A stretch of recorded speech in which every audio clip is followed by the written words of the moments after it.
AFC Asian cup বাছাই পর্ব পার হওয়ার স্বপ্ন ধরে রাখতে হলে হংকং চায়নার বিপক্ষে জয়ের বিকল্প নেই বাংলাদেশের। শেষ দিন অনুশীলনে স্প্যানিশ কোচ হেভিয়ের ক্যাব্রার অধীনে দলেই আজই প্রথমবার অনুশীলন করেছেন কানাডার লিগে খেলা সমিত সোম।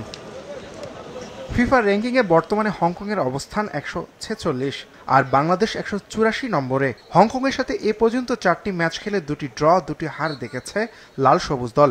সবশেষ 2006 সালে এএফসি এশিয়ান কাপে বাংলাদেশ ড্র করেছিল। এবারে নিজ মাঠে জয়ের জন্য মরিয়া হামজারা। অনুশীলন ভালো হয়েছে। হংকং শক্তিশালী দল, তারা শারীরিকভাবে এগিয়ে। তারা এই ম্যাচের আগে টুর্নামেন্টও খেলেছে। তবে আমরা ডু অর ডাই মেন্টালিটি নিয়ে মাঠে নামবো। ম্যাচে আমাদের পূর্ণ পয়েন্ট দরকার, ছেলেরা সেটি করার চেষ্টা করবে। Overall preparation has been good and সবাই excited. But we have discussed their weaknesses. But for me, tomorrow যারা খেলবে, they have to show character, they have to show personality. And they have to show courage.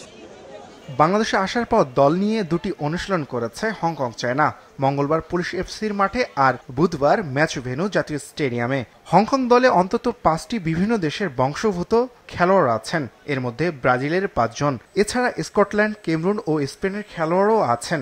মজা করে হংকংয়ের English coach Ashley ওস্টউড তো বলেই ফেলেছেন, বাংলাদেশের সেরা তারকা হামজা চৌধুরী তার একাদশেই জায়গা পেত না। তারপরও বাংলাদেশকে হালকাভাবে নিচ্ছেন না তিনি। আমরা এখানে ভালো ফুটবল খেলতে চাই। ওদের মাঠে ওরা অবশ্যই শক্তিশালী, তবে আমাদের চেষ্টা থাকবে পয়েন্ট না হারানো। আমাদের প্রস্তুতিটা ভালো, আমরা সুযোগ খুঁজব। যদি সেটা আসে অবশ্যই কাজে লাগাবো। আমরা 3 পয়েন্ট নিয়ে বাড়ি ফিরতে চাই। এশিয়ান কাপ বাছাইয়ে সি গ্রুপে 2 ম্যাচে 4 পয়েন্ট নিয়ে শীর্ষে সিঙ্গাপুর, সমান পয়েন্ট নিয়ে গোল ব্যবধানে 2-এ হংকং, 2 ম্যাচে 1 পয়েন্ট নিয়ে 3-এ বাংলাদেশ, আর শেষে আছে ভারত।